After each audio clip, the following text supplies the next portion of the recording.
La semana pasada, mis amados, les prediqué un sermón al cual titulé ¿Qué hacer cuando no sabemos qué hacer?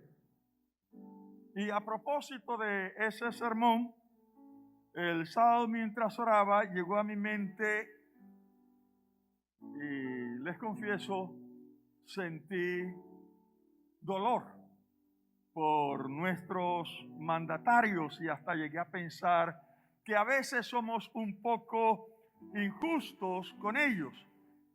Y estaba pensando en la encrucijada que se encuentran algunos alcaldes en estos días en nuestro país.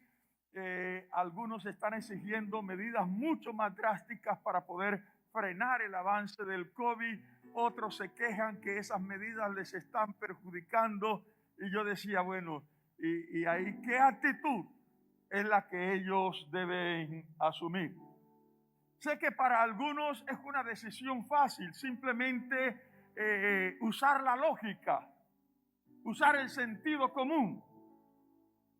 Sin embargo, en ocasiones, lo que es para usted y para mí la lógica, el sentido común, no necesariamente lo es para otra persona.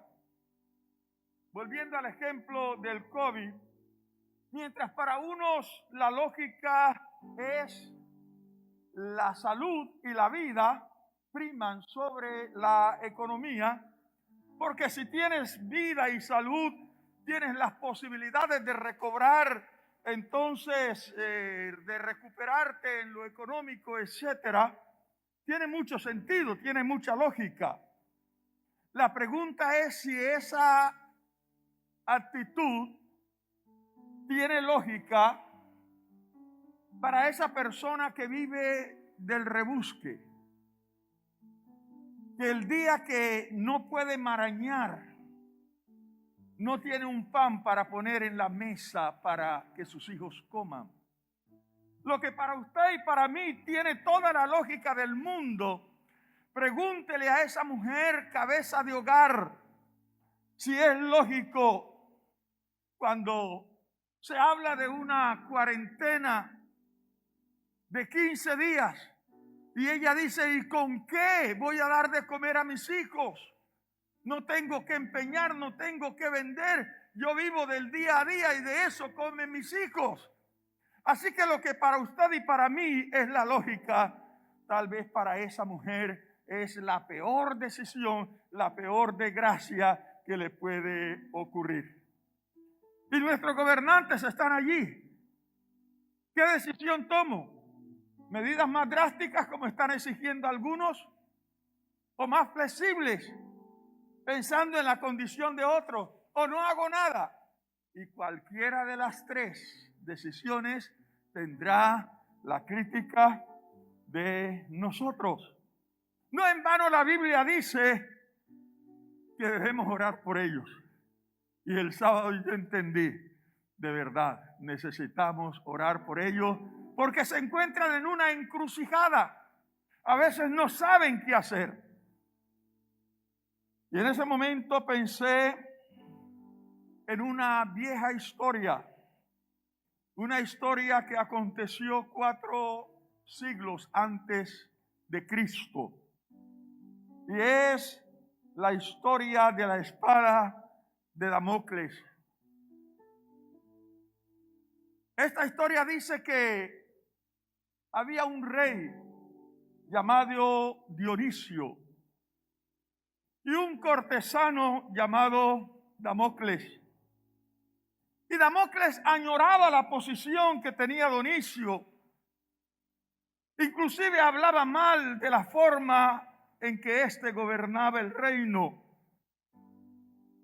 Y al enterarse Dionisio, le propuso a Damocles que intercambiaran sus papeles por un día.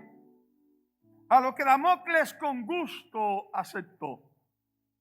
Se sentó en el trono y lo primero que hizo fue ordenar que se le preparara un gran banquete de bienvenida. Pidió que le trajeran los mejores manjares. Y mientras todos le servían y le hacían la venia, él estaba feliz. Pero de pronto, Damocles, mientras seguía hablando y decía qué afortunado es Dionisio, miró hacia arriba y vio una espada aguda sobre el trono. Y solo la sujetaba un hilo, pero muy, muy delgado. Y luego notó que esa espada apuntaba justo sobre su cabeza. Y gritó: ¿por qué está allí esa espada? Quiten esa espada inmediatamente. Y sus súbditos le respondieron: eso sí no es posible, majestad. Esa espada siempre estará apuntando a quien se siente en el trono. A Damocles se le quitó el apetito, ya no quiso probar los manjares y rápidamente llamó a Dionisio y le dijo: ven, siéntate en tu trono. Ya no deseo tu lugar. Esta vieja historia, 4 siglos antes de Cristo, nos ilustra que cada uno lleva su propia cruz. A veces miramos al vecino, miramos al del lado y decimos: pero qué vida. Pero vaya usted a saber. Cada uno, de una u otra forma, lleva su propia cruz. Aún esas personas que se ríen de todo, que se ríen de la vida, que se ríen de ellos mismos, y uno dice: me gustaría ser como él, me gustaría ser como ella. ¡Qué persona tan feliz! Ojalá usted pudiera verles en su intimidad. Ojalá usted pudiera estar cuando ya se quita la persona la máscara y está frente a su propia realidad. Porque lamentablemente en este mundo hay muchos payasos. Una máscara de sonrisa, pero por dentro hay aflicción. Por dentro hay angustia. Por dentro hay ansiedad. Todos en esta vida, tarde o temprano, tenemos que atravesar ese tenebroso valle de la sombra de muerte. Y el matagigante David, ese hombre que no se amilanaba ante nada, ese hombre de carácter férreo, que cogía al toro por los cachos, un día, atravesando ese valle de sombra de muerte, sintió que sus fuerzas desfallecían. En ese momento, la frustración, la angustia, hizo que David llegara a este razonamiento: ¿para qué seguir luchando? David, sí, David, el luchador, había librado cualquier cantidad de batallas, pero llegó un momento cuando las fuerzas comenzaron a desfallecer.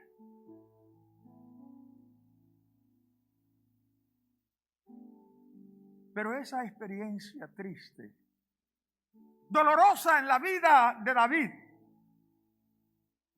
fue simplemente un pretexto de Dios para llevarlo a escribir una de las porciones más hermosas de toda la Biblia. Pero es más relevante saber que esa mortal angustia por la que usted, cualquiera de los que estamos aquí, está pasando, Dios la ha permitido también con propósito. La mortal angustia que vivió David, el hombre valiente, el matagigantes, ese momento de depresión, de querer abandonar la lucha, fue un pretexto de Dios para llevarlo a escribir el Salmo 23. Lo que te está sucediendo es un pretexto de Dios para llevarte a un nuevo nivel de gloria. Alabado sea el nombre del Señor. Un pretexto de Dios para llevarte a un nuevo nivel de gloria. Por eso no te des por vencido. Sí hay salida. En Dios siempre hay una salida. En ese momento de angustia, cuando David dijo ya no más, he estado escondiéndome, corriendo de aquí para allá cuando Saúl lo mandó a matar, hay que cazarlo vivo o muerto. Él dijo, no, ya no voy a luchar más. Que pase lo que tenga que pasar. Si me matan, ya que me maten. Pero en ese momento de angustia, él compuso este hermoso Salmo 23.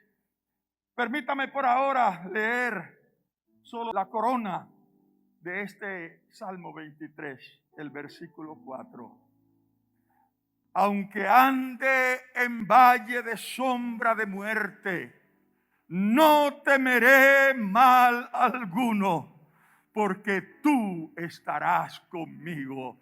Tu vara y tu cayado me infundirán aliento. Dele un aplauso al Señor.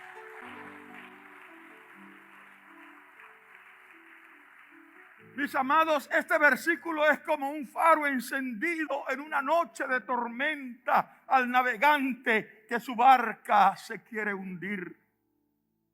Este versículo 4 es como un manantial de aguas en pleno desierto al caminante que desfallece por su insaciable sed.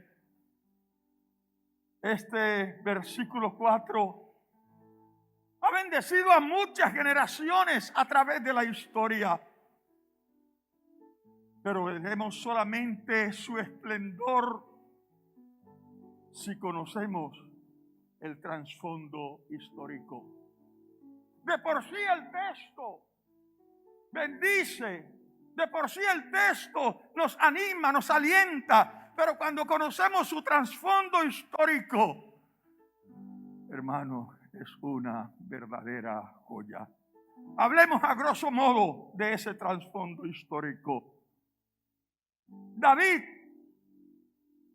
nació en Belén. Y Belén se encuentra a 9 kilómetros de la capital, Jerusalén. Y entre Belén y Jerusalén existía un valle. Un valle al que los pastores le pusieron por nombre el Valle de Sombra de Muerte. Y David conocía muy bien este valle porque mientras pastoreaba las ovejas de su padre, le tocó atravesarlo muchas veces. El Valle de Sombra de Muerte se encontraba entre dos montañas rocosas. En otras palabras, era un cañón. Los que han ido a Bucaramanga y a Santander conocen que allí tenemos un cañón que estaba a 822 metros sobre el nivel del mar.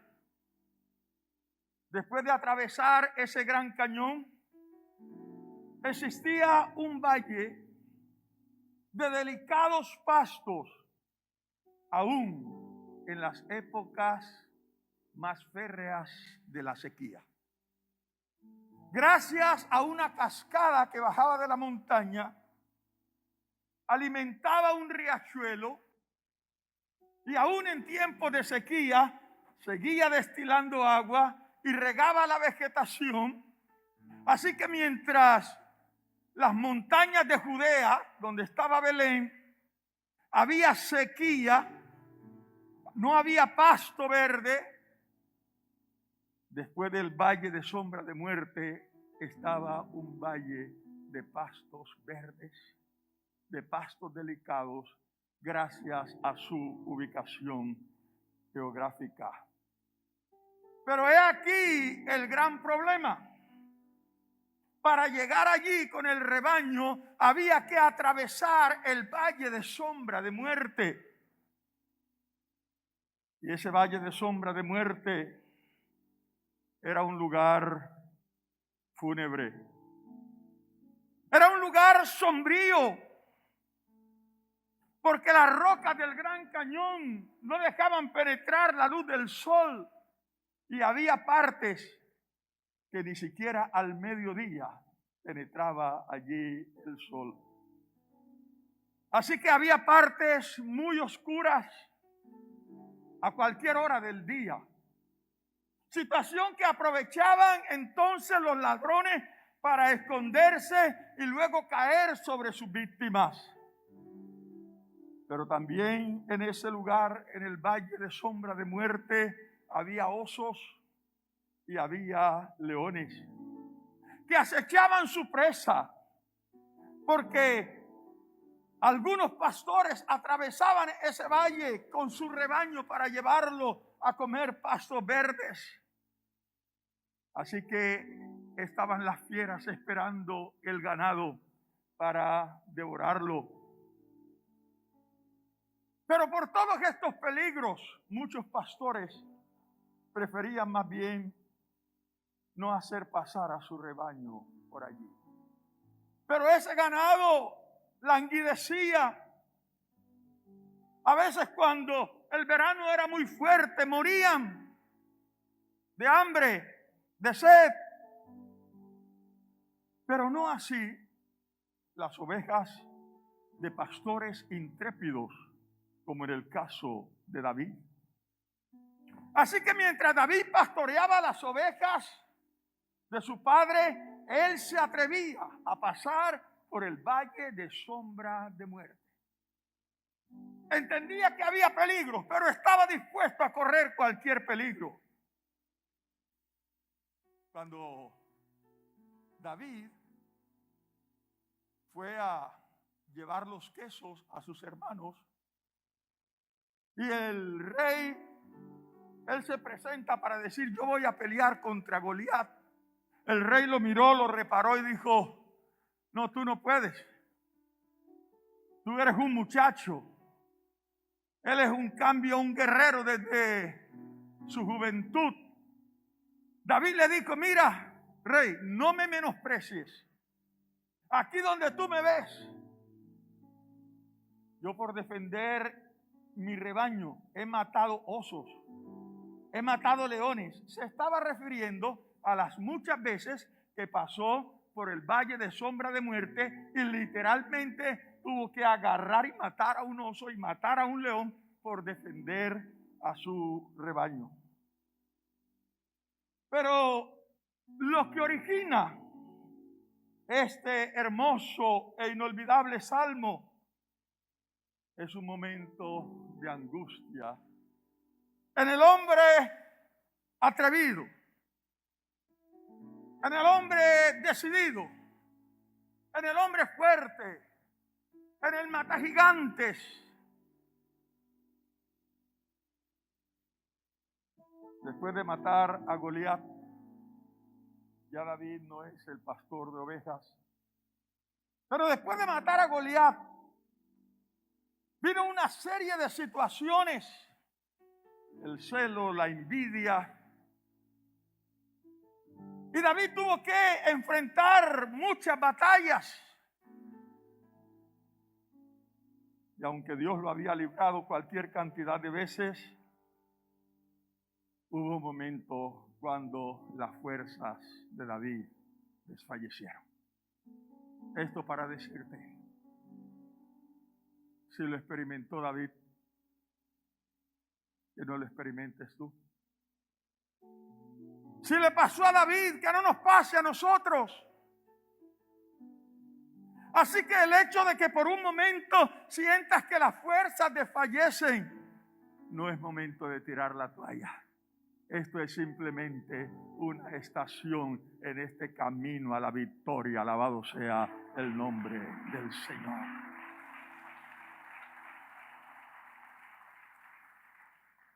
David tuvo que pasar por uno de esos momentos que ninguno de nosotros quisiéramos pasar, sin embargo tenemos que pasar. Pero ese momento de angustia terminó convirtiéndose en la gran escuela.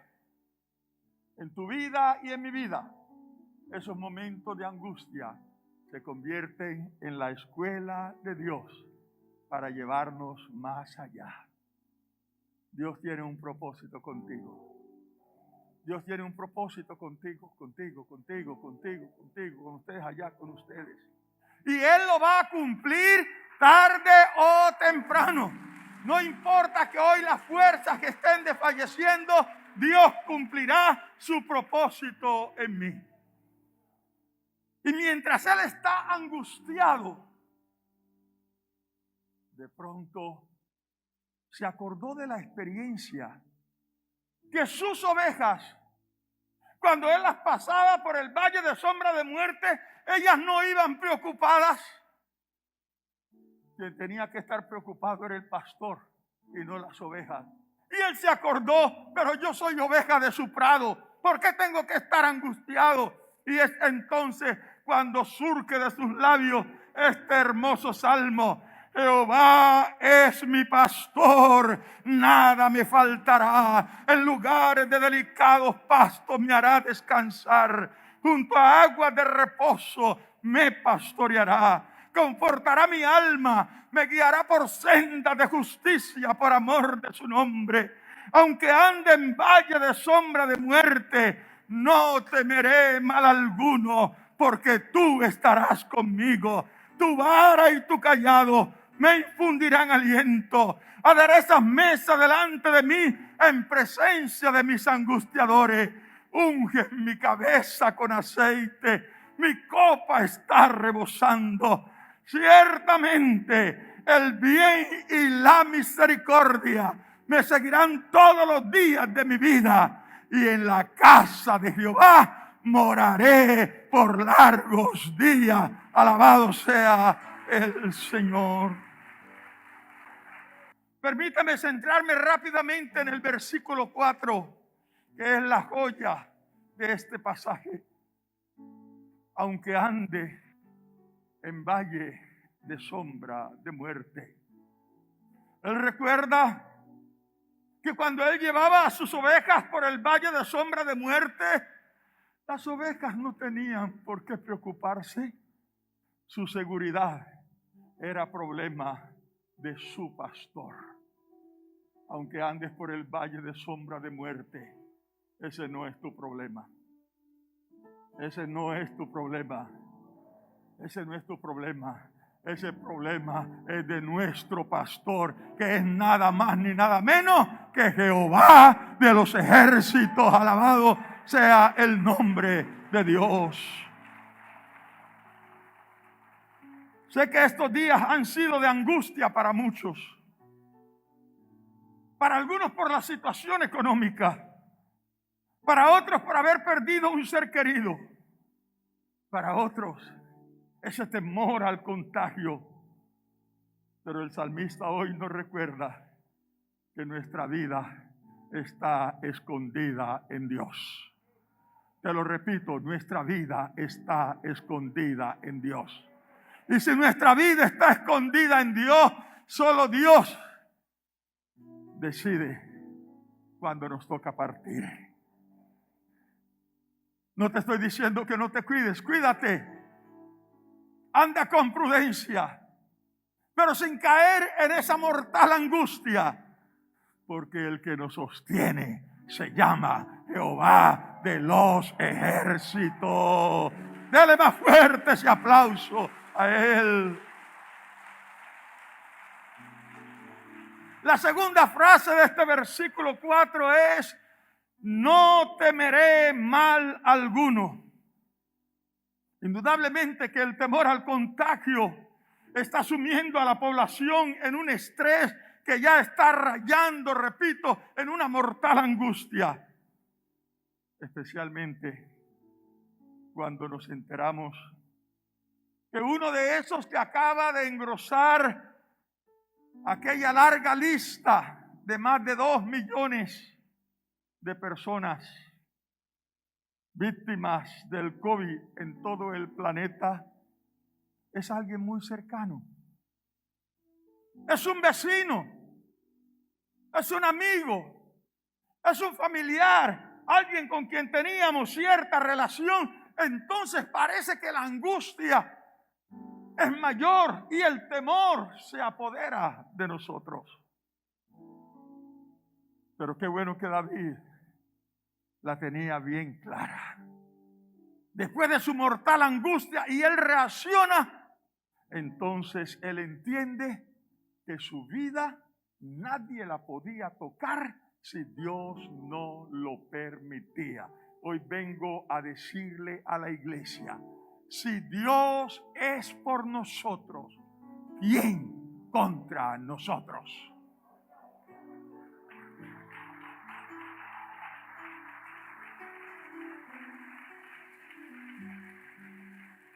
Pero la tercera frase dice, porque tú estarás conmigo. Mira, la seguridad de David no está en que a mí el COVID no me entra, en que yo soy el Superman, soy el hombre invencible. No, su seguridad es en quién está a su lado.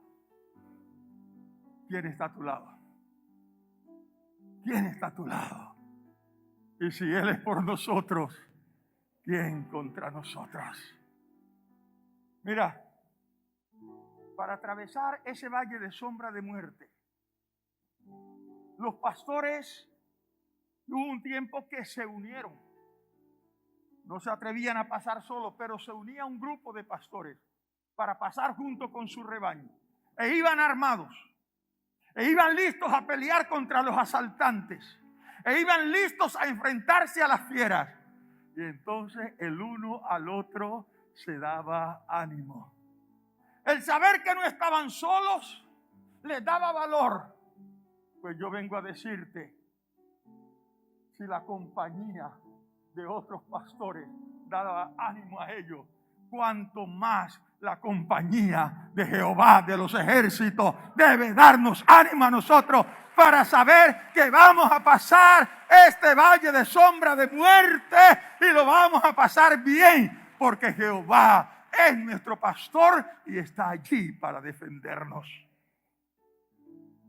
Él dijo, cuando pases por las aguas, yo estaré contigo. Y si por los ríos, no te anegarán, ni la llama arderá en ti. Él no dijo que no íbamos a pasar por esas situaciones, pero dijo, pero cuando pases, yo estaré contigo. Y si hay seguridad para nosotros, hermanos, es saber que Él está a nuestro lado. Si Dios es por nosotros, ¿quién contra nosotros? Asegúrate, asegurémonos que podamos pasar ese valle de sombra de muerte, pero al lado del Señor. Porque al lado del Señor nada nos podrá hacer daño. La cuarta y última frase de este versículo es, tu vara y tu cayado me infundirán aliento. La vara es un pedazo de palo recto de más o menos 1 metro. Y esa vara servía para dar golpecitos a la oveja, corregirla, especialmente cuando se estaba desviando del rebaño. Pero el pastor no solo usaba una vara, también usaba un cayado.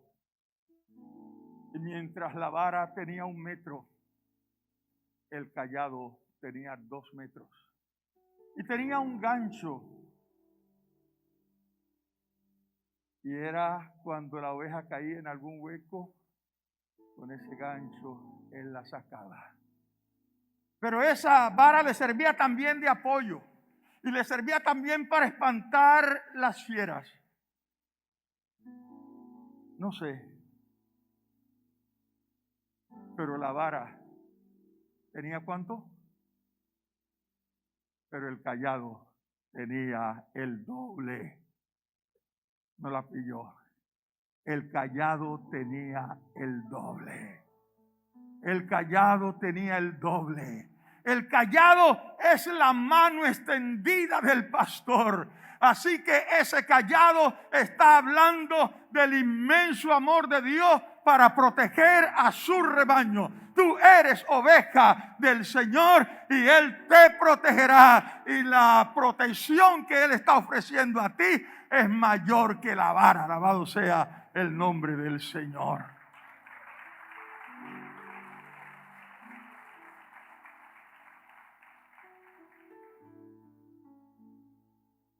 Otro día el salmista se encontraba angustiado. Para los que dicen, pero es que no salgo de una cuando ya estoy en la otra. No importa. El salmista ya había aprendido. Y ahora que ya el salmista ha aprendido, mira lo que dice. ¿Por qué te abates, oh alma mía? ¿Por qué te turbas dentro de mí? Confía en Dios, porque aún he de alabarle, salvación mía y Dios mío. Alabado sea el nombre del Señor. Dele más fuerte ese aplauso.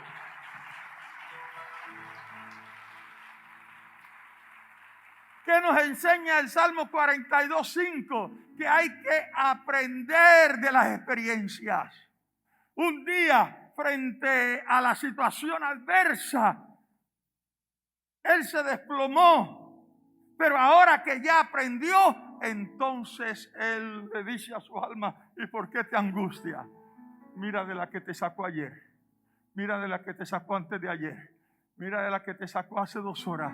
Y ese que te sacó ayer, te sacó antes de ayer y te sacó ahora, te volverá a sacar siempre. Alabado sea el nombre del Señor.